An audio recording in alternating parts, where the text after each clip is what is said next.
Laki-laki usia 30 tahun jatuh dengan posisi tangan kanan menahan tubuhnya. Oke, tangan kanan dulu nih. Ups. Tangan kanan menahan tubuhnya. Dari hasil pemeriksaan fisik, ada benjolan tuh di depan bahu kanan. Terus benjolannya terasa nyeri. Pergelangan tangannya masih bisa digerakin. Pertanyaannya adalah, apa diagnosis pada pasien ini? Oke, ayo teman-teman jangan takut buat jawab. Coba bantu jawab, apa ini diagnosisnya kira-kira. Lewat chat aja, kalian nggak perlu ini kok jawab nyamperin ke rumahku, lewat chat aja. Oke, rata-rata Ada variasi jawabannya nih dok, A ya? ada A, ada B nih dok. A sama B. Udah yakin ya? Berarti jawabannya rata-rata ini ya. Dislokasi anterior sama posterior, tapi kayaknya kebanyakan B. Kalau gitu, mari kita bahas. Saya kunci jawabannya. Ya, kayak kuis 2 miliar aja. Oke, jadi ini ada laki-laki 30 tahun jatuh dengan posisi tangan kanan menahan tubuhnya. Terus dari pemeriksaan fisik, ada bahu kanannya tuh ada benjolan tuh. Terus dia juga nyeri. Dan pergelangan tangannya masih bisa digerakin. Kalau misalkan dia fraktur humerus nih, biasanya nanti kita bakal temuin adanya krepitasi kan. Ini tulisanku kebaca kan ya? Krepitasi. Kebaca dokter. Agak kecil sih tapi kebaca. Oke, kebaca ya. Ada biasanya ada krepitasi kalau fraktur-fraktur. Terus apalagi tanda fraktur? Tanda fraktur tuh kita bisa dapetin deformity. Deformity. Nah, di soal ini ada tuh deformity-nya. Deformity-nya benjolan. Tapi kita nggak dapetin kan krepitasi. Begitu juga di fraktur klavikula ataupun fraktur radius. Tapi kalau di klavikula, nanti kita temukan adanya kelainannya biasanya di daerah sini nih. Yang kuning karin merah. Tapi pada pasien ini, tampaknya aman-aman aja. Kalau di fraktur radius, yang bermasalah berarti kan dia di lengan bagian bawah. Yang mana pada pasien ini, dia yang tampak, dia di daerah bahu gini. Jadi kalau misalkan dia fraktur, kemungkinan lokasi yang paling cocok adalah fraktur humerus. Tapi di sini kita nggak dapetin krepitasi nih. Jadi kemungkinan lain yang paling mungkin adalah dia dislokasi. Cuman pertanyaannya ke depan atau ke belakang nih. Nah, di situ kita bahas nih. Jadi kalau misalkan kita ngomongin shoulder dislocation, kita tahu dulu epidemiologinya. Secara epidemiologi, dislokasi yang lebih sering terjadi itu adalah dislokasi yang dia anterior. Kenapa gitu? Karena kita tahu ada istilahnya rotator cuff ya. Dia yang terdiri dari supraspinatus, infraspinatus, subscapular, teres minor, dan mayor. Yang mana rotator cuff ini dia memang lebih bisa menahan shoulder kita itu ke bagian belakang. Jadi di belakang tuh lebih rame tuh. Sehingga wajar kalau misalkan dislokasi itu lebih sering terjadinya di anterior, ke depan. Lebih sering. Terus ciri-ciri dislokasi yang anterior itu biasanya kita temuin ada benjolan di depan. Iya dong, karena dia majunya ke depan. Makanya kita sering temuin ada benjolan di bagian depan. Terus nanti dia posisi tangannya abduksi dan rotasi interna. Sedangkan kalau dislokasi yang dia posterior, yang bakal kita temuin adalah abduksi dan rotasi yang interna. Dua-duanya sama-sama nyeri. Nah, kalau dari pasien ini tadi, itu kan yang kita temuin ada benjolan di depan. Jadi dia lebih mungkin untuk kita sebut diagnosisnya dia dislokasi yang anterior. Meskipun pada soal ini nanti harusnya ada pemeriksaan posisi tangannya gimana, abduksi atau rotasi eksternal gitu. Nah, ini gambarnya dari shoulder dislocation. Terus ada ciri apa lagi sih kalau misalkan shoulder dislocation yang dia anterior? Biasanya kita bakal nemuin ini. Adanya shoulder flattening. Jadi tampak rata tuh bahunya. Biasanya kan kalau bahu tuh bulat ya. Terus pada pasien kalau misalkan dia mengalami shoulder dislocation, dia bakal kelihatan tambah rata. Karena apa ya? Karena ada dislokasi, jadi ke depan tuh kepala humerusnya. Kemudian kita juga bakal nemuin adanya abduksi kalau misalkan pada dislokasi anterior. Dan ini mirip banget sama kondisi pasien kita. Ya kan? Dan dia juga ada ciri-cirinya lain, biasanya elbow-nya, sikunya dia fleksi, kemudian tangan lainnya itu megangin tangannya buat membantu menopang gitu, biar nggak terlalu nyeri. Sehingga pada soal nomor 1 ini, jawabannya yang betul adalah A, dislokasi yang anterior. Oke, ada yang dibingungin dari soal nomor pertama ini? Soal pertama udah bingung. Belum ada ya? Kita bisa lanjut ke soal nomor yang kedua. Nah, ini aku kasih soal yang mirip-mirip biar nanti teman-teman bisa kena nih konsepnya. Oke, soal nomor 2. Tuan Puan. Ini tuan ya, bukan nyonya Puan. Tuan atau nyonya, Dok? Ini tuan kok, biar nggak ditangkap aku ntar. Oke, Dia berusia 21 tahun dibawa ke IGD rumah sakit pos kecelakaan tunggal dari sepeda motor 1 jam yang lalu. Pasien mengeluhkan nyeri dan sulit menggerakkan lengan kanannya. Dari tanda vitalnya sebagai berikut. Kemudian dari status lokalis ada adduksi, endorotasi, rom terbatas, dan dari radiologinya ada gambaran kayak gini nih. Nah, pertanyaannya, apa kira-kira jawabannya nih teman-teman? Ayo. Wah, pada cepat sekali nih, Dok. Jawabnya, Sekali Dok. ini Jawabnya apa pada bocor ya B. soalnya? Jangan Dokter bocor Alfi jawabnya B, Dokter Iin jawabnya B, Dokter ya. Arifa Prima Putri juga jawabnya B. B semua ya. Yakin, Bo? Oke, mari kita bahas. Nah, tadi kan kita udah ngomongin tentang dislokasi bahu ya. Kalau misalkan yang anterior itu kan abduksi exo ya. Memang shoulder dislocation itu cenderung gampang ya teman-teman, karena kita bisa hafalin ketika di soal itu udah ada tanda-tanda khas kayak misalnya ini. Sedangkan yang posterior itu bisa kita dapetin adanya adduksi, endorotasi. Ini yang ciri khasnya dari posterior. Dok, kenapa kita nggak ngomong fraktur kaput humerus? Nah, di sini udah ada tuh hasil ronsennya. Dari ronsennya pun kita nggak dapetin adanya tanda-tanda fraktur. Begitu juga dengan klavikula, tidak ada tanda-tanda fraktur. Jadi memang jawaban yang paling benar itu adalah yang B, dislokasi yang sendi posterior, ke posterior. Nah, ini yang teman-teman harus tahu adalah apa sih hasil pemeriksaan radiologinya kalau misalkan kita dapetin dislokasi bahu. Ini kira-kira dari 3 gambar ini, yang normal yang mana? Atau yang nggak normal yang mana? Yang normal deh, yang normal yang mana? Yang kiri, tengah, atau yang kanan?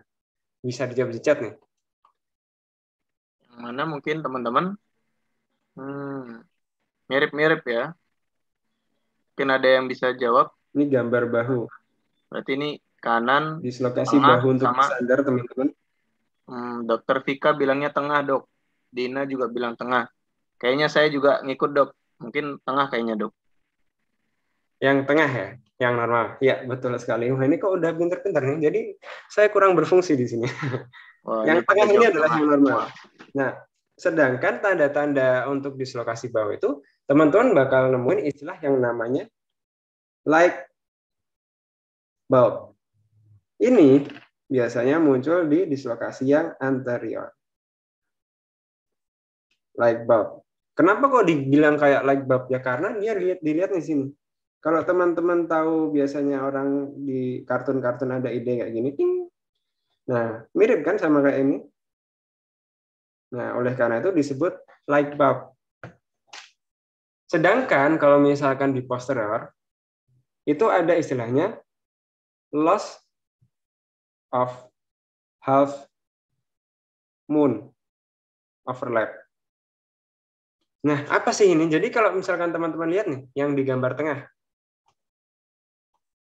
kan ada bagian tuh ya, yang dia kayak gini ya. Oke. Yang ada bagian di tengah ini, yang bagian ini, dia bentuknya kayak bulan sabit, bulan yang setengah. Nah, harusnya kan terjadi overlap gini, antara dari kepala humerusnya sama glenoidnya. Tapi, pada kondisi dislokasi yang dia posterior, karena bergeser tuh, Akhirnya nggak ada tuh tandanya di sini. Oh, wait.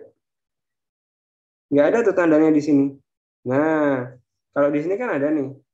Dia ada overlap-nya. Kalau di dislokasi posterior karena dia nggak ada, makanya disebut loss of half moon overlap. Kayak gitu. Cuman yang perlu teman-teman ketahui bahwa di pemeriksaan X-ray dari shoulder dislocation, tanda-tanda X-ray itu nggak selalu dia akurat gitu. Misalkan spesifik juga. Jadi misalkan di posterior pun bisa aja kita temuin adanya light bulb karena mirip-mirip banget. Makanya sering misdiagnose. Harus kita samain dengan pemeriksaan fisiknya. Jadi kalau pada pasien ini kan juga mirip kayak light bulb ya. Nih. Tapi ada juga dia loss of half moon-nya. Nah, makanya kita sesuaikan dengan gambaran pemeriksaan fisiknya. Ternyata kita dapetin abduksi endorotasi. Jadi ini dislokasi posterior. Terus, dok, ini susah banget yang ngapalinnya yang endorotasi gimana, yang abduksi gimana. Kadang-kadang suka lupa. Nah, aku ada cara gampang nih. Jadi buat kita bisa bedain secara gampang tuh, aku ada sebuah tips yang ya ini aku dapat dari referensi lain juga. Jadi gini, abang kan udah tua ya, abang-abang gitu ya. Dia suka keluar, dia suka keluar ke depan. Kalau adik, dia suka masuk ke belakang. Dia suka, bukan masuk, dia suka di dalam bagian belakang. Maksudnya apa nih? Abang itu berartinya abduksi. Keluar eksorotasi. Ke depan berarti yang anterior. Jadi kalau misalkan dia dislokasi anterior, ingat abang keluar. Abang eksorotasi. Abduksi eksorotasi. Sedangkan kalau yang adik, aduksi di dalam endorotasi ke belakang posterior. Jadi kalau misalkan shoulder di lokasi posterior, ingat adik suka di dalam rumah aja, nggak suka keluar malam-malam. Jadi ini untuk endorotasi, eksorotasi. Itu ya. Jadi biar cepat ngapalinnya. Anterior dislocation, abang keluar. Posterior dislocation, adik di dalam. Gitu ya. Oke, kita lanjut ke soal yang nomor 3. Tuan Nuno, berusia 29 tahun datang ke rumah sakit dengan keluhan nyeri di lutut kanan sejak 2 jam yang lalu. Pasien merasa kakinya tidak stabil tuh dan pasien tidak bisa jalan. Keluhan dirasakan ketika pasien sedang berolahraga basket dan kalau ditekuk lututnya berbunyi plop. Kemudian lututnya juga kaku dan sulit diluruskan. Dia kompos mentis, vital sign-nya sebagai berikut. Kemudian dari pemeriksaan fisik didapatkan adanya eritema, swelling, hematom di lutut kanan, kemudian SAC sign-nya positif. Kira-kira apa nih diagnosisnya teman-teman? Yuk jawab. Ya mungkin bisa dijawab teman-teman. Ya, diagnosisnya. Kayaknya ada satu clue yang sangat mantap ini dikasih. Ini udah jelas banget nih oleh Dr. Felix. Mungkin ada. Oke, Dr. Bagas bilangnya dislokasi patella. Dr. Arifia Prima juga bilang dislokasi patella, dok. Ada lagi mungkin? Ayo, baru 2 nih jawab. Ayo 5 detik, 5, 4. Ada lagi? Oke, Dr. Vika jawabnya terus meledak. Oke, C. Ruptur anterior cruciate ligament. D. Dan O. Dr. Vika melakukan manuver. Oke, manuver ya ke posterior cruciate ligament. Ada 3 orang yang sudah menjawab. Kayaknya saya juga ikut orang yang hadir, puluhan. Ikut yang D. Loh, Dr. Ivan tidak boleh mencontek Dr. Vika ya. Oke, Dr. Iin D, Dr. Ginting D. Oke, mantap sekali dok, bervariasi dok. Ada A. Oke, rata-rata jawabannya D ya. D dan A. C nggak jadi. Ada yang jawab A nih. Ada yang jawab A. Hilang.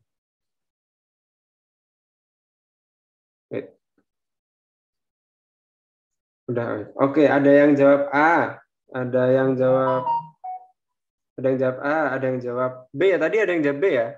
Nggak ada ya, nggak ada B dok. Itu Oh, nggak ada ya? yang A dan D dok. Adanya yang A dan D. Mungkin bisa Sama D ya. dijelaskan dok, membedakannya dok. Sebelum saya menjelaskan itu apa jawaban sebenarnya dari kasus ini, kita pahamin dulu tuh anatomi dari lutut. Jadi lutut ini dia organ yang sangat rumit.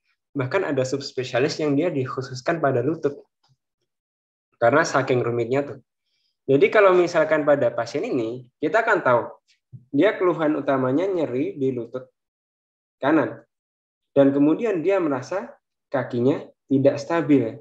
Ini adalah keyword yang sangat penting. Kakinya tidak stabil. Jadi joint instability ya. Nah, kalau misalkan kita ngomongin kakinya tidak stabil, maka kita harus tahu dulu apa sih hal yang membuat kaki lutut itu stabil. Salah satunya hal-hal yang membuat lutut kita stabil dan seringkali menyebabkan ketidakstabilan lutut adalah para kelompok kumpulan dari ligamen dari lutut, yang mana jumlahnya ada banyak. Nih, ligamen lutut nih. Jadi ada PCL, ACL, lateral, dan MCL. Ini adalah ligamen-ligamen yang mana dia mengikat tulang ke tulang yang punya fungsi untuk menjaga kestabilan dari sendi lutut. Oke. Nah, ketika ini misalkan katakanlah dia lost tum, maka apa yang terjadi? Ya, otomatis dia akan jadi koyak tuh sendinya. Karena ibaratnya, ini kenapa jadi kayak hidung ya? Oke, jadi ini anggap saja ini tulangnya. Jadi ini ada tali ya. Tali ini adalah ligamen. Ketika talinya itu putus, maka yang terjadi adalah dia akan koyak tuh atas sama bawahnya. Ya enggak?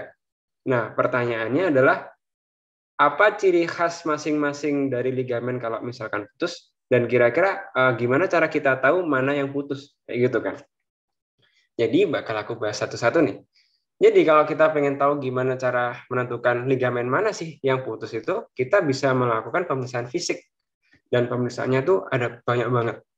Kita mulai dari ligamen yang di depan, yaitu anterior cruciate ligament. Jadi anterior ACL ini ya, aku singkat ACL ya. Dia itu perikatan, dia nempelnya itu di tibia bagian intercondylar yang dia anteromedial, jadi di depan. Ini yang aku lingkarin merah nih, kelihatan ya. Di bagian depan, tibia bagian depan, sama di femur yang dia lateral condyle yang bagian belakang, posteromedial belakang. Jadi kalau misalkan kita logika dari gambar ini, fungsinya adalah dia tuh mempertahankan lutut biar nggak maju ke depan kayak gini. Ini depan ya, sini depan. Jadi dia nggak mempertahankan biar dia nggak maju ke depan. Bayangin kalau misalkan dia putus, di gambar yang sebelah kanan putus tuh, maka dia bisa jalan banget ke depan dong. Dia bisa bergeser ke depan. Jadi itu adalah fungsinya dari ACL. Dia mempertahankan biar si lutut ini nggak jalan ke depan. Maka pemeriksaannya adalah kayak gini, anterior drawer test. Nah, lihat nih, kalau misalnya kita lihat dari pemeriksaannya, lututnya itu bisa ke depan, loh. Itu sangat mengerikan sekali untuk misalkan terjadi. Kalau teman-teman lihat lutut teman-teman, kalian coba majuin kan nggak bisa kan, stabil. Karena ACL kita masih bagus, kayak gitu. Selain dari anterior drawer test, kita juga bisa melakukan pemeriksaan yang namanya Lachman test. Caranya hampir mirip, bedanya ini ada di kita menggunakan dua tangan kayak gitu. Tangan yang satu megangin paha, yang satunya bagian yang kaki tungkai distal dimajuin ke depan kayak gitu. Jadi ada dua cara ini untuk kita tahu kerusakan di ACL. Lanjut kita ke ligamen lainnya, yaitu yang belakang, PCL. Kalau PCL itu dia menyambungkan antara bagian tibia intercondylar yang dia di posterior, ini belakang ya, sini belakangnya, sama di medial condyle femur, yang bagian belakang juga, cenderung di belakang. Sehingga kalau misalkan teman-teman lihat ya, dia tuh fungsinya mempertahankan biar si lutut itu, dia nggak jatuh ke belakang tuh.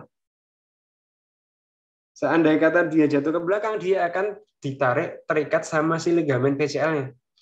Maka pemeriksaannya kebalikannya sama yang tadi, karena yang tadi itu mempertahankan biar nggak ke depan. Kalau ini ke belakang, namanya dari posterior drawer test. Nah, lihat tuh. Jadi posterior drawer test tuh ditekuk kayak gitu, kemudian kita dorong tuh lututnya. Ternyata dia bisa lost ke belakang. Karena apa? Karena PCL-nya udah rotor, guys. Nggak ada lagi yang mengikat si femur sama tibianya, biar dia nggak sliding ke belakang. Itu fungsinya dari PCL. Tanda lain adalah saksen, yang mana tadi kita mungkin di soalnya sempat baca, ternyata ada istilah saksen. Saksen apa sih ini saksen itu? Jadi saksen itu adalah ketika kakinya penderita itu kita gantungkan gitu. Kemudian kan ada gaya gravitasi tuh, kita gantungkan kayak gitu. Nah, nanti dia bakalan kelihatan ke bawah kayak gini, guys. Nah, kenapa? Karena si PCL-nya ini dia udah enggak ada tuh. Udah ruptur. Jadi nggak ada lagi yang mempertahankan dia biar dia nggak membentuk kayak lembah kayak gini. Ini adalah yang namanya saksen. Gitu ya. Terus ada lagi ligamen kita yang di kiri sama kanan. Nah, kalau kita bayangin, maka kalau tadi ACL ke depan, biar nggak sliding ke depan, PCL ke belakang, berarti lateral dan medial fungsinya apa? Biar nggak terjadi dia varus atau vakum. Kalau teman-teman ngerti kakinya O, kakinya X, nah itu salah satunya karena adanya masalah di ligamennya yang kiri ataupun kanan. Karena pada prinsipnya ligamen itu kan fungsinya buat mengikat, mempertahankan, menjaga stabilitas. Biasanya kalau misalkan yang kayak gini, yang lateral atau medial itu biasanya kayak direct blow. Jadi misalkan ditendang atau ditabrak dari kiri kakinya, bakal nyebabin kayak gini. Terus kalau misalkan yang kayak gini, pemeriksaannya kayak gimana? Ada namanya varus stress test. Nah, jadi sama, prinsipnya adalah sama. Kalau misalkan tadi lateral, ya udah kita digoyangin dia, kita bengkokin dia ke lateral. Jadi ini ya, varus stress test itu untuk yang lateral. Karena lateral itu kan di sini ya, bagian luar sini. Kelihatan ya anunya, merah-merahku. Nah, makanya kita bengkokin tuh ke sana. Difleksikan dulu sama yang nggak difleksikan. Kalau medial gimana? Kebalikannya. Kayak gitu ya. Terus ada lagi yang namanya meniskus. Kalau meniskus itu adalah dia bantalannya yang di sini, teman-teman, yang warna putih ini. Bantalannya ini meniskus. Nah, kalau meniskus ini dia bukan lebih ke stabilitas, juga berpengaruh ke stabilitas, tapi lebih ke ketidaknyamanan. Jadi dia menimbulkan nyeri. Makanya pemeriksaannya nanti ada yang namanya McMurray test. Bedanya kalau misalkan tadi itu kan kita melihat deformity ya, dan juga gerakan yang abnormal, ya kan? Kalau dari McMurray test ini yang kita cari adalah nyeri nggak tuh, misalkan kita kasih gaya vagus ataupun varum, kayak gitu. Nyeri nggak? Kita provokasi nyeri. Jadi kalau misalkan McMurray ini kita lakukan provokasi nyeri. Udah jadi dokter tetap menyakiti, wah enggak. Jadi tapi jangan dibuat mainan ya pas ini. Ada lagi pemeriksaan yang namanya apply compression test. Sama, dia buat memeriksa meniskus, tapi bedanya dia nggak bisa tahu tuh nanti meniskusnya yang medial atau yang lateral yang kena. Intinya, ada nggak sih masalah di meniskusnya yang apply ini? Jadi nggak spesifik. Mas, ada banyak banget tadi. Cara ngapain gampang gimana? Nah, ini dia. Kesukaanku adalah membuat jembatan keledai yang sedikit tidak nyambung, tapi semoga membantu. Jadi, kalau misalkan kita biar cepat ngapalin adalah bayangin teman-teman punya hidung mancung ya. Hidung mancung ke depan gitu. Kalau hidung kan mancungnya ke depan ya. Aman karena hidung mancung itu bagus gitu. Ini agak rasis sih. Kalau hidung ke belakang itu namanya hidungnya pesek gitu. Pesek gitu. Nah, apa sih aman tuh? Aman itu berarti dia anterior drawer test, dan Lahman. Nah, kalau misalkan pesek itu berarti posterior drawer test dan suck test. Gitu. Jadi biar apa sih kalau misalkan hidung mancung ke depan berarti dia ACL ya, depan ya ACL. Kalau misalkan hidung ke belakang berarti yang PCL. Berarti dia pesek, pesek posterior lower test sama subtestnya. Jadi jangan ngapalin ini di depan teman kalian yang hidungnya pesek gitu ya. Kalau misalkan yang LCL sama MCL itu kalian bisa bayangin aja. Kalau misalkan lateral berarti dia varus. Karena varus itu kan berarti dibengkokkan ke arah menjauh ya. Kalau misalkan yang medial dia vagum. Sedangkan kalau yang ini, yang meniskus itu ngapalinya Bang Mure menikah habis ngapelin. Nah, gitu ya. Ini jembatan yang keledai yang dibuat karena kebelet nikah. Jadi Bang Mure, Mure tes menikah meniskus habis ngapelin aple gitu. Ini biar cepet ngapelin aja. Teman-teman bisa membuat jembatan keledai sendiri, tapi ini jembatan keledai yang aku coba bikin buat membantu teman-teman. Jadi kalau misalkan ada masalah kayak gini, kasus ini, apa kemungkinan diagnosisnya? Ini kita dapat nih, ada saksain. Nah, ini kan berarti udah khas banget, dia adalah yang ruptur posterior cruciate ligament. Kayak gitu. Nah, Mas, kenapa kok nggak dislokasi patella? Kenapa nggak ini? Atau kenapa kok kita nggak jawab anterior cruciate ligament atau fraktur tertutup supracondylar femoral? Kita bahas dari fraktur tertutup dulu. Kalau misalkan fraktur supracondylar femoral, jadi itu ini femur ya. Itu dia frakturnya di sini tuh. Nah, itu biasanya dia akan terjadi kerusakan karena fraktur ya. Dia adalah high energy injury. Dia bisa menyebabkan kerusakan sama semua ligamennya. Jadi mungkin yang akan kita temukan selain adanya gravitasi, nyeri berlebihan, high energy injury, adalah juga nggak spesifik cuman saksen, bisa jadi ada pemeriksaan lainnya yang positif. Dan itu sangat ciri banget. Jadi yang faktor tertutup ini kita coret dulu. Kenapa nggak ACL? Karena tadi ya. Kenapa nggak ACL ya? Karena itu tadi pemeriksaannya udah spesifik ke saksen. Kalau misalkan anterior test mungkin lebih ke ACL. Meskipun sebenarnya pemeriksaan tadi itu sensitivitasnya kan tetap nggak sempurna, nggak 100% gitu. Terus kenapa nggak meniskus yang medial? Karena ini pemeriksaannya sudah ada. Dan kemudian kenapa nggak dislokasi patella? Biasanya dislokasi patella itu dia nggak terlalu mengganggu tentang stabilitas dari lututnya. Karena kan dia lokasinya di patellanya tuh. Malah justru yang kita temukan kalau dari pemeriksaan fisiknya adalah patellanya berada di yang tidak tepat. Ya jelas karena dislokasi. Tuh, biasanya kok dislokasi patella. Jadi enaknya soal muskulo itu karena kadang-kadang kita udah dikasih makan tuh sama membuat soal terkait dengan ciri-ciri yang sangat khas banget. Kayak contohnya di kasus ini adalah saksen.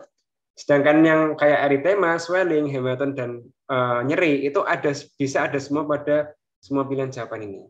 Kayak gitu ya. Ada yang mau ditanyakan dulu dari sini? Lumayan nih, kita udah dapat 4 soal dari banyak soal. Semoga belum ada yang ketiduran ya.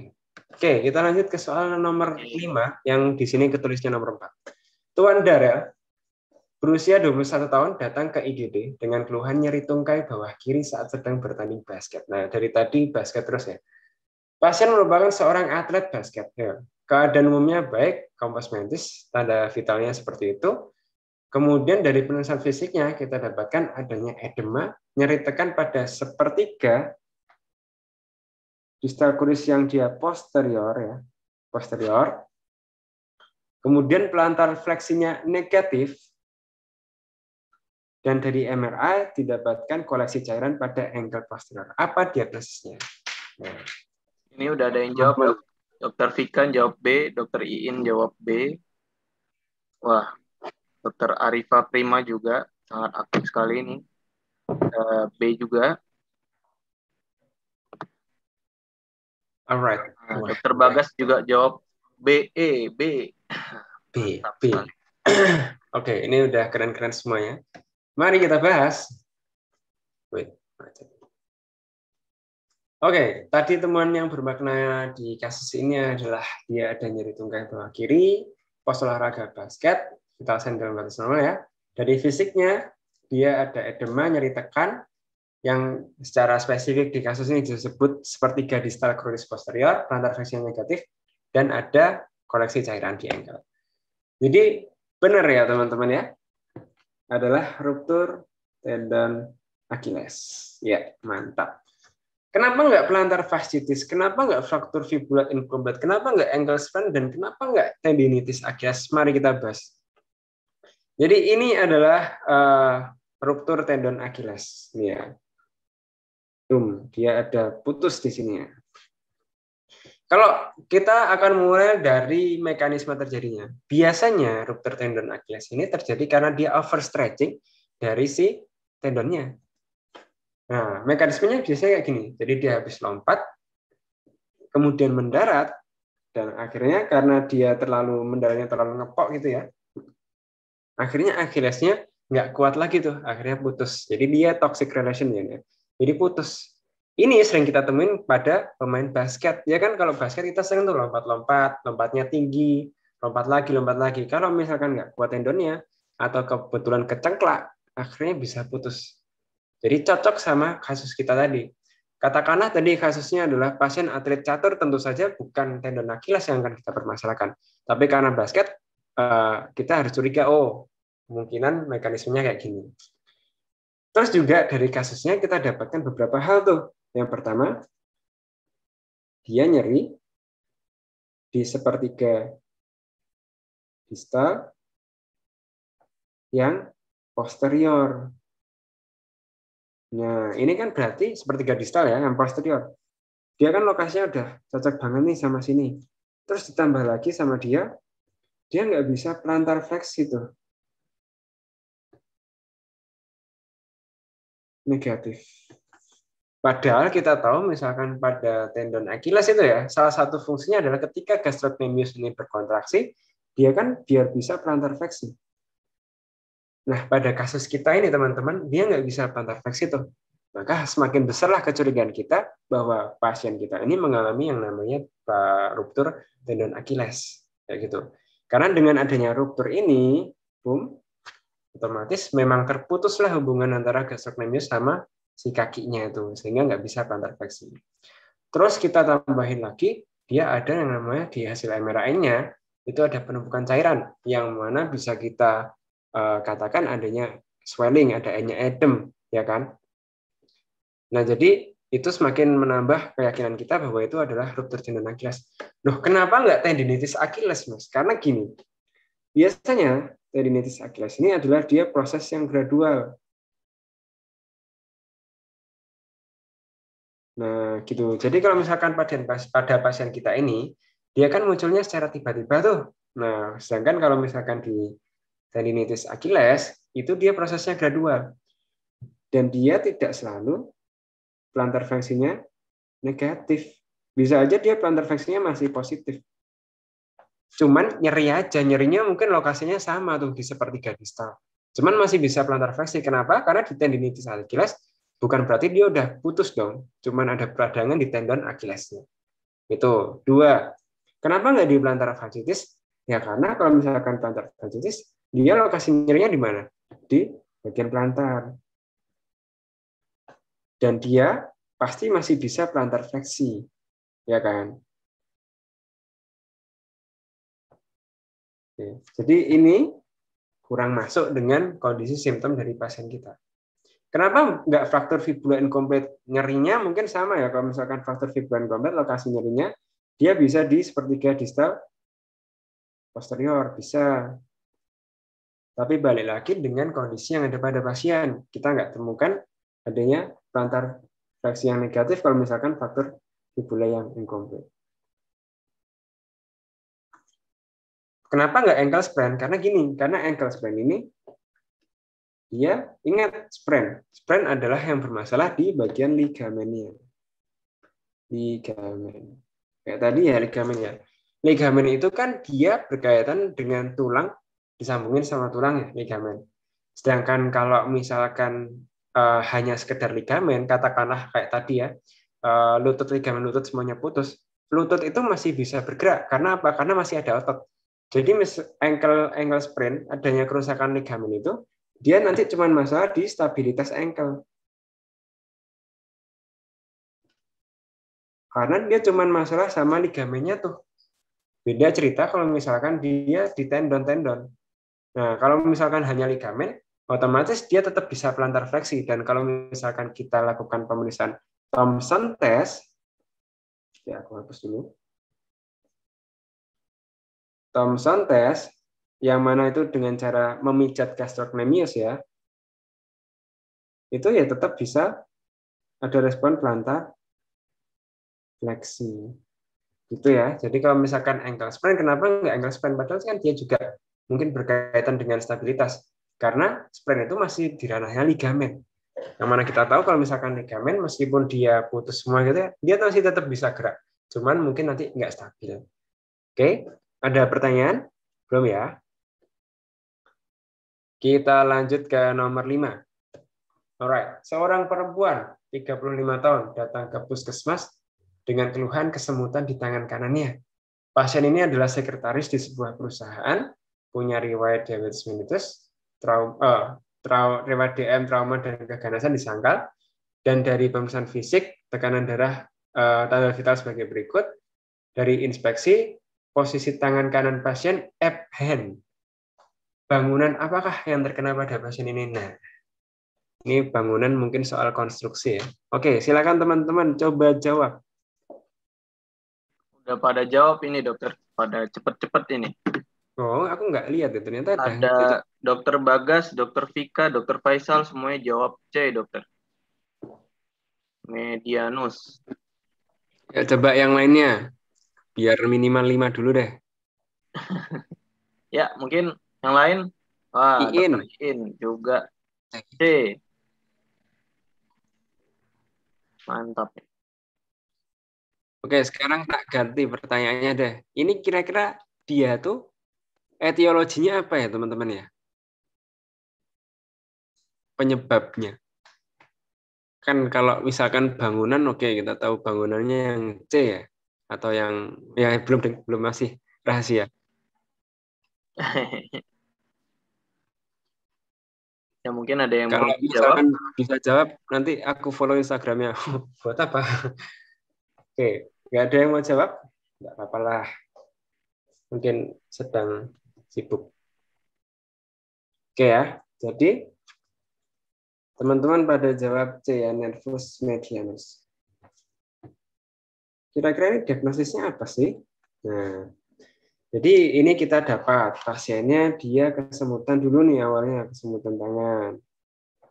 Ini ada yang jawab overuse. Oke, overuse-nya lebih tepatnya apa? Ntar diagnosisnya. Kemudian pasiennya bekerja sebagai sekretaris di sebuah perusahaan. Yang mana kita tahu kalau sekretaris itu tugasnya ngapain? Kebanyakan ngetik ya. Jarang-jarang ada sekretaris yang dia kerjaannya parkour ya. Kebanyakan ngetik. Kemudian juga nyerinya pas nih, repetitive overuse. Oke, hampir benar semua jawabannya. Tapi ini ya, jawabannya dia adalah pasien ini dia mengalami yang namanya carpal tunnel syndrome. Betul banget, itu karena sebabnya adalah repetitif. Nah, jadi karena repetitif, karena overuse, maka bisa terjadi tuh penyempitan dari ini yang namanya bukan carpal tunnel ya. Jadi misalnya ada terowongan yang mana itu tempatnya dari nervus medianus kayak gitu. Jadi karena dia ada kegiatan yang repetitif, akhirnya ada penyempitan yang membuat si median nerve-nya ini jadi terkompresi, guys. Akhirnya muncul keluhan yang kayak tadi di pasien ini, yaitu absent, kesemutan tangan kayak gitu. Nah, pertanyaannya kalau gitu kemudian adalah kalau ulnaris yang kena radialis, axillaris atau musculocutaneous kayak gimana tuh gejalanya? Nah, gini. Teman-teman udah pernah lihat ini? Istilah dari nerve injury. Jadi ini bakalan sering banget teman-teman temuin juga di kasus soal KPPD. di mana nanti akan ada kasus-kasus simptom yang dia menunjukkan adanya kelainan kayak gini, dan teman-teman disuruh mencari tahu kira-kira lesinya di mana. Nah, jadi kalau misalkan median nerve itu, dia bisa menyebabkan suatu kondisi yang kayak tadi tuh, disebut hand of benediction atau app hand. Kalau misalkan yang radial nerve injury ya, kayak yang tadi jawaban yang A itu, dia bisa menyebabkan sesuatu yang disebut dengan Wier's drop hand. Sedangkan kayak ya kalau yang ulnar nerve itu dia nyebabin yang namanya claw hand.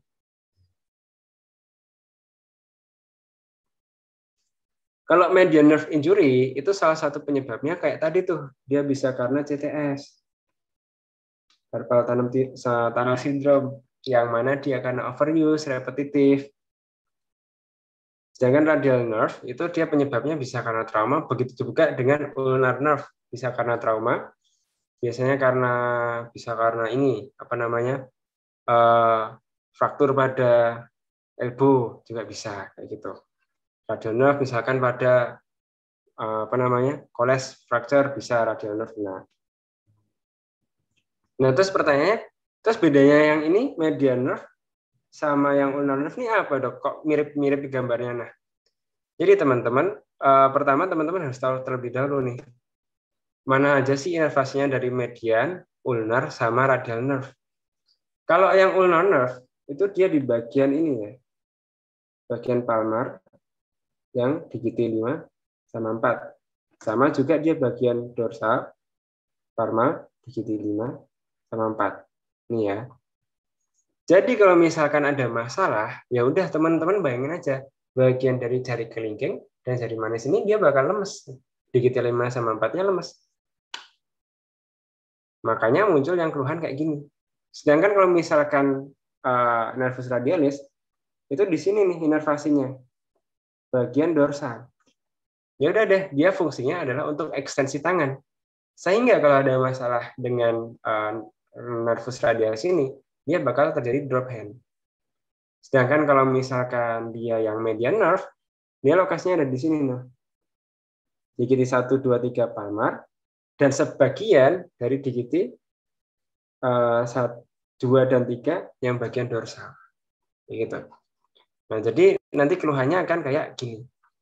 Nah, cuman yang perlu teman-teman ketahui adalah kalau misalkan yang median nerve itu dia ini ya, tanganku kelihatan ya, median nerve ini.